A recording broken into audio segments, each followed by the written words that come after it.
Constant function, ये function is said to be a constant is it has only one range element. अगर किसी भी function का सिर्फ एक ही एलिमेंट होगा, ठीक है, रेंज में सिर्फ एक एलिमेंट होगा, तो वो फंक्शन कैसा कहलाएगा? कांस्टेंट फंक्शन कहलाएगा, ठीक है। तो किसी भी फंक्शन का अगर चेक करना है कि कांस्टेंट फंक्शन है या नहीं है, तो हम लोग को उसके लिए रेंज चेक करना है, ठीक है।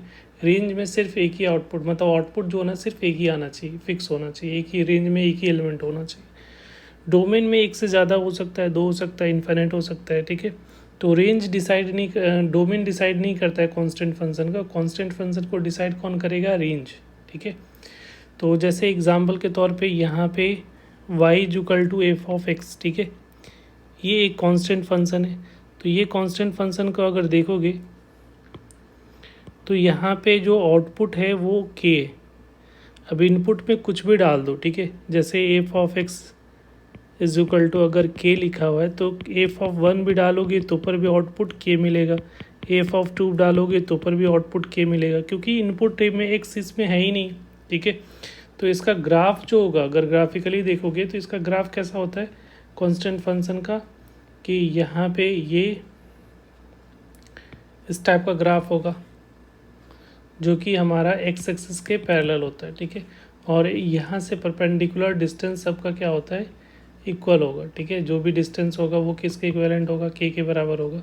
तो सबका डिस्टेंस जो होगा वो सेम हमेशा रहता है, कांस्टेंट। या कह सकते हो कि ये जो है एक्स एक्सिस के क्या हो जाएगा? पैरेलल होता है, ठीक है।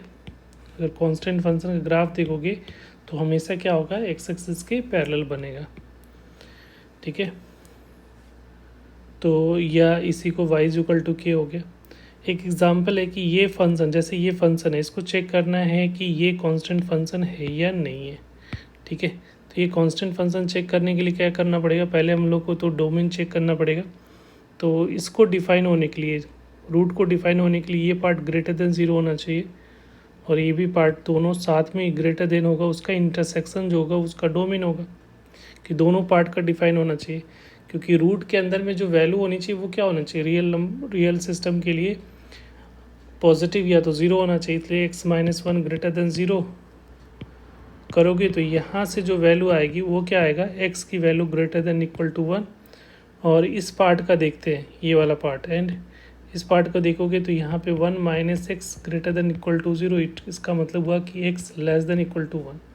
तो अगर x greater than equal to 1 intersection x less than equal to 1, तो इट इज़ ओनली पॉसिबल जब x की वैल्यू क्या होगी? 1 होगी। तो इसका डोमेन ऑफ दिस फंक्शन क्या हो जाएगा? इस केस में 1 हो जाएगा। तो इसका रेंज क्या आएगा?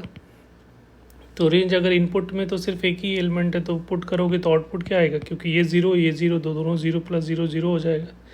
तो देखो यहाँ पे ये डिसाइड नहीं कर रहा है कि ये कांस्टेंट फंक्शन कौन डिसाइड करेगा? This one. क्योंकि यहाँ देखो आउटपुट में रेंज में सिर्फ एक ही एलिमेंट है, डेट इज़ 0। तो ये कैसा फंक्शन कहलाएगा? कांस्टेंट फंक्शन कहलाएगा। आई होप क्लियर हो गया होगा। Thank you.